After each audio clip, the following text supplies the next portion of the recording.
Diving right in, I have a summer cold, so expect a lot of edits in this video. Dawa Films, Ali. I will begin with a question on a passage you mentioned before.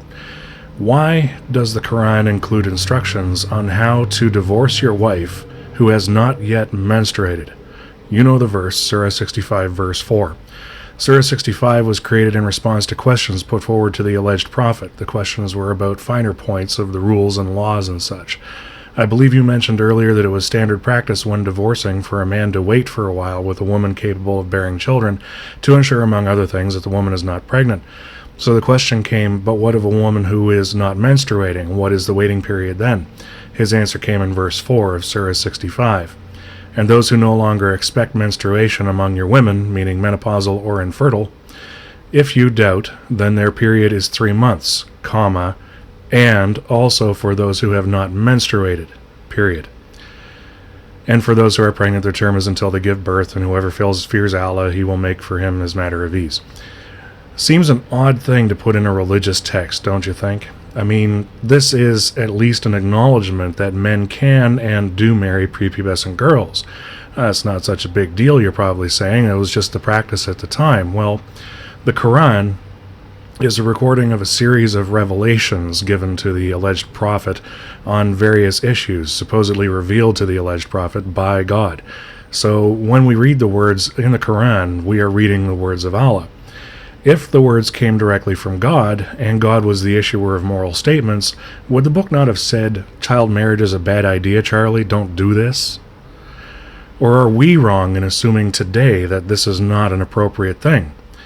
I don't think you'd agree with that because you've already said that you don't think it's appropriate. If the words were written instead by someone who enjoyed and or accepted marrying children, they would read exactly as we see them here. Now, while I think we might agree that discussion of the practice does not equal promotion of the practice, the Quran has a golden opportunity to condemn the practice, here or anywhere within its text, and it does not. The fact that the practice was recognized but not condemned does speak loudly on the issue and does give at least a tacit approval to the practice. Why is the Quran not clear on the issue of child marriage? The defense that the practice was common then only speaks to the inferiority of the texts. You would think, if these were divine words and given the rather distinct heinousness that surrounds child marriage, that such a golden opportunity would not go wasted by Allah in all his great and splendiferous wisdom. I believe you also make the point that the Quran doesn't include specific information on marrying a child. This may be true, however, you would have to apply the commonality argument here as well. And this complete omission of information, again, only represents another missed opportunity by the Quran to condemn it. More examples of the inferiority of the texts if they are indeed God's instruction. The fact is, Islam, even in the modern world, supports the practice. When the Ayatollah Khomeini, the top Shia authority, declares fatwas such as, quote, a man can have sexual pleasure from a child as young as a baby, however he should not penetrate. Sodomizing the child is okay. If the man penetrates and damages the child, then he should be responsible for her subsistence all her life. This girl, however, does not count as one of his 4 permanent wives. The man will not be eligible to marry the girl's sister. Or, it is better for a girl to marry in such a time when she would begin menstruation at her husband's house rather than her father's home. Any father marrying his daughter so young will have a permanent place in heaven. Can you really blame us infidels for thinking bad thoughts about Islam on such matters? Now, I know you're probably thinking Khomeini's a Shia authority and I'm a Sunni, so he doesn't speak for me. Well, let's take a look at what happens in a country under Sunni rule. You take the somewhat abstract interpretation that adherence to the local laws and traditions was the example that your alleged prophet set for us to follow in the story of Aisha. Sunni clerics in Saudi Arabia disagree with you, taking the more literal interpretation that since your alleged prophet took a child for a bride himself, then anyone can take a child for a bride. Child marriage is sanctioned in Saudi Arabia. In fact, Saudi Arabia has resisted attempts to raise the age of consent because it disagrees with their interpretation of Sharia law based on the Quran and the Hadiths. Like it or not, the Saudi example demonstrates that Islam both teaches and practices it and resists attempts to change it. I know you're also saying to yourself the Saudi application of Sharia is incorrect. Since you like appealing to authority so much, please explain how you, a brand spanking new student of Islam, have come to a better understanding of the application of Sharia than the religious scholars of a country who has been practicing Sharia essentially since its inception. The fact is that Islam does not have a glowing track record when it comes to the rights of the child or the rights of women. As an organizing force, they have an opportunity to be a leader in these issues, as any religion has. Instead, they repeatedly reach back to outdated values, encourage oppression, shun equality, and deny respect for women and children. This conversation has been entertaining so far, but here, I fear, is where it comes to an end. I don't need to refer to the Quran or any of your filthy texts to understand, argue, or refute your conjecture, since you chose to make your argument from a biological, social, and legal standpoint. We've already blown the holes in the biology argument, so in reality, your argument depends on the cultural acceptance and legal aspects of the act of taking a child of 6 years old as a bride. All of the discussion is superfluous. You have two possible scenarios here. 1, it is not okay now, but it was okay then. 2, it is not okay now, and it wasn't okay then.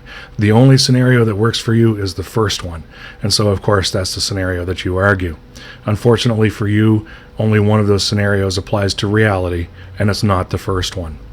Let's use slavery as an illustration. Slavery has been abolished from much of the modern world, much like your child marriage is. But slavery is still in practice today in some countries, mostly developing and third world countries, much like your child marriage is. In fact, an excellent case has been made that child marriage is a form of slavery, and both are recognized as violations of the Universal Declaration of Human Rights of 1948. Slavery was considered socially acceptable when it was being practiced, much like your child marriage was. Anti-Slavery International, the world's oldest human rights organization, estimates there are 20 million people in bondage today. UNICEF surveys determine there are over 60 million women in developing countries alone who were married or in union before the age of 18. This does not include industrialized nations or third world countries.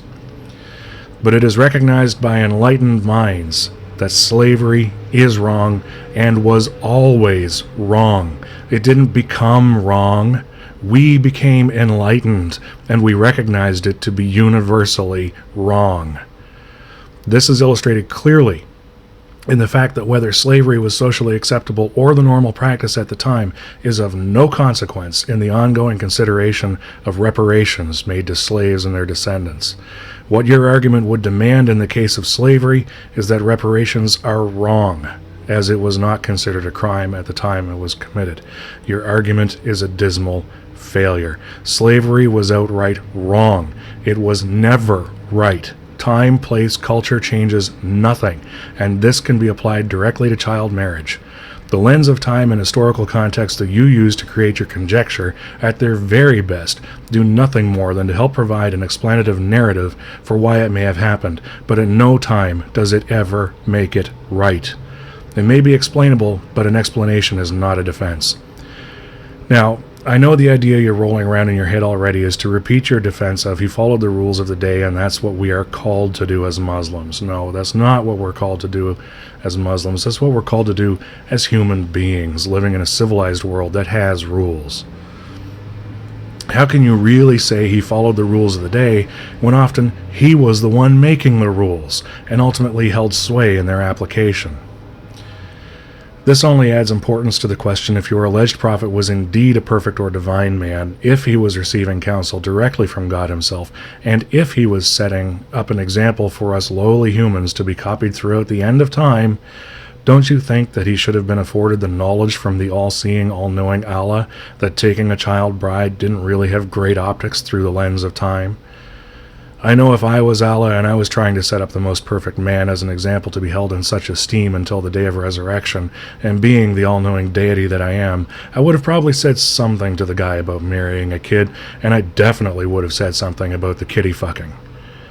Maybe that's just me, though. This, however, leaves you with the following positions. Your alleged prophet never received any such knowledge from any such God, which breaks down into the following possibilities. 1. Your alleged God withheld the information from your alleged prophet and allowed his example to be impure. 2. Your alleged prophet was really talking to himself when he thought he was communicating with your alleged God. 3. Your alleged prophet did receive the knowledge from your alleged God and chose to ignore it, indulging in his own personal proclivities instead. Of course, this all works on the assumption that those filthy texts of yours were recorded accurately. So the fourth option is that the surahs are recorded incorrectly, bringing into question the legitimacy of the entire text. Or, option number 5, it's all bullshit. It makes little difference to me which one of those positions you select to defend moving forward. Your conjecture is now defeated in a way that I hope you can clearly understand. Again, this is the conjecture that you put forward to us for consideration and refutation. No interpretation of Islamic texts or scientific journals is really required to defeat it. It was defeated quite soundly with the application of something the rest of the world calls reality, and the only argument you have left is to rage against reality like a lunatic. And as a new friend of mine recently said to me, when you fight reality, you lose 100% of the time. I had prepared a much longer script addressing even more of the points along your conjecture, but I figured it was time to just cut to the chase. If you figure your conjecture is still viable, I've got plenty of ammo left to plug into the carcass of your conjecture. It's never too late to do something about that poor decision, Ali. For my subscribers, I do have another video nearing completion that will end up being a series. I expect to be finishing that in the next few days. Until then, I'm Smiling Skeptic. I'm going to try to get rid of this damn cold. Who would have guessed I'd do this in one take? Be excellent to each other, and peace.